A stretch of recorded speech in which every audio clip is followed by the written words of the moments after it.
سب کے دلوں کی دھڑکن، سب کے روئے روئے کے اندر قرآن کی عظمت کا تصور موجود ہے، اور یہ جتنے بھائی یہاں کھڑے ہیں یہ انہی کی نمائندگی کرنے کے لیے یہاں کھڑے ہیں۔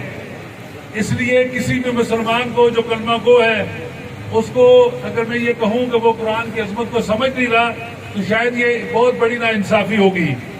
میں صرف تو 3-4 باتوں کی طرف آپ کو متوجہ کرنا چاہتا ہوں۔ دیکھیں، فرانس ہو کہ دنیا کی کوئی اور ایسی طاقت جو طاغوت کے لمبردار ہو، کبھی بھی اس نے دنیا بننے سے لے کے آج تک کبھی بھی اس نے اللہ رب العزت کے اس حکم کو اور اللہ تعالیٰ کی اس ذات کو اور اللہ تعالیٰ نے جو پیغام مجھے اور آپ کو دیا اس کو کبھی بھی تسلیم نہیں کیا۔ یہ دو نظاموں کی لڑائی ہے، یہ کچھ ملکوں کی اور کچھ لوگوں کی نہیں ہے، دو نظاموں کی لڑائی ہے۔ یہ ہم تقسیم ہو گئے ہیں، ہم پارٹیوں اور جنگوں اور مسلکوں کے اندر تقسیم ہو گئے ہیں۔ جو دو جنگیں ہیں اور جو دو نظام ہیں، ایک اللہ کو ماننے والا اور ایک اللہ کا باغی نظام، یہ وہ لوگ ہیں جو اللہ کے باغی نظام کے لمبردار ہیں۔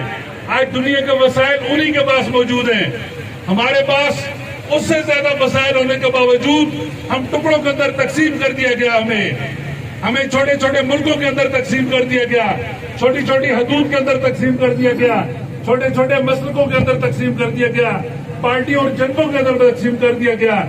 آج یہ میرے اور آپ کے لیے یہ وہ ٹیسٹ کیس ہے، کیا وہ مسلمان ایک پلیٹ فارم پہ اکٹھے ہوتے ہیں یا نہیں۔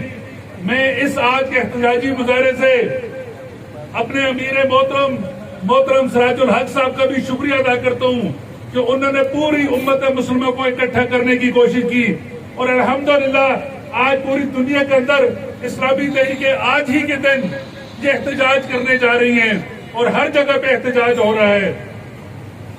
میں اگر اس وقت بھی کوئی ایسی بات کروں، چاہے پی ٹی ایم کے حوالے سے، چاہے سیاسی پارٹیوں کے حوالے سے، شاید یہ میرے لیے مناسب نہیں ہے، مگر ایک بات ضرور میں کہتا ہوں۔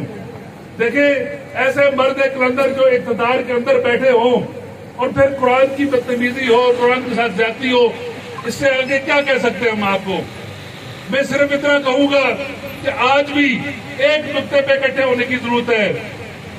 ایک طرف اللہ کے نظام کو ماننے والے اور ایک طرف اللہ کے باغی، اللہ کے باغیوں کے ساتھ مقابلہ کرنا ہے۔ وہ مقابلہ کسی ڈنڈے سے، کسی بندوق سے، کسی لڑائی سے نہیں ہوگا۔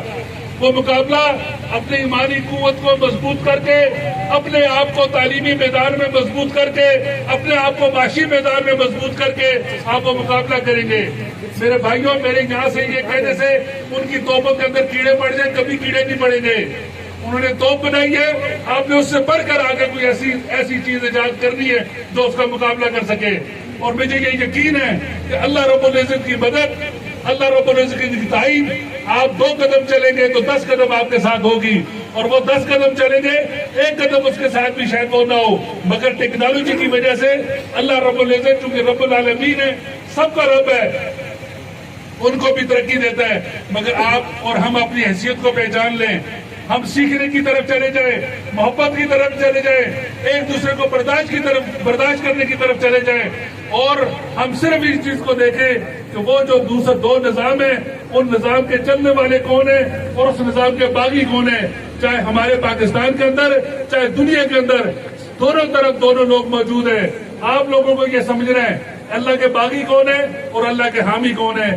میں اسی پہ اکتفا کروں گا، اور میں بہت زیادہ مذمت بھی کرتا ہوں، احتجاج بھی کرتے کہ ہماری اس کتاب کے ساتھ جو پوری دنیا کے لیے اللہ رب العزت نے بہترین کتاب اور اس کی رہنمائی کے لیے، اس کی رحمت کے لیے بھیجی ہے، قطعاً بھی کسی کو کوئی حق نہیں ہے کسی بھی اس کی مذہبی کتاب کو ساتھ بدتمیزی کرنے کی۔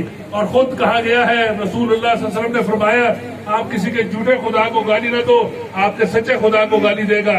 یہی ہمارے لیے پیغام ہے۔ اللہ تعالیٰ سے دعا ہے، اللہ تعالیٰ جن بھائیوں نے آج کے مظاہرے کو کنڈکٹ کیا، اس کا ارینج کیا، اللہ تعالیٰ ان کو بہت زیادہ اجر دے، اور جتنے بھائی اس کے اندر گفتگو کر رہے ہیں، اللہ تعالیٰ ان کی گفتگو کے اندر اجر بھی دے اور اس کو اللہ تعالیٰ قبول بھی فرمائے۔ بہت بہت شکریہ۔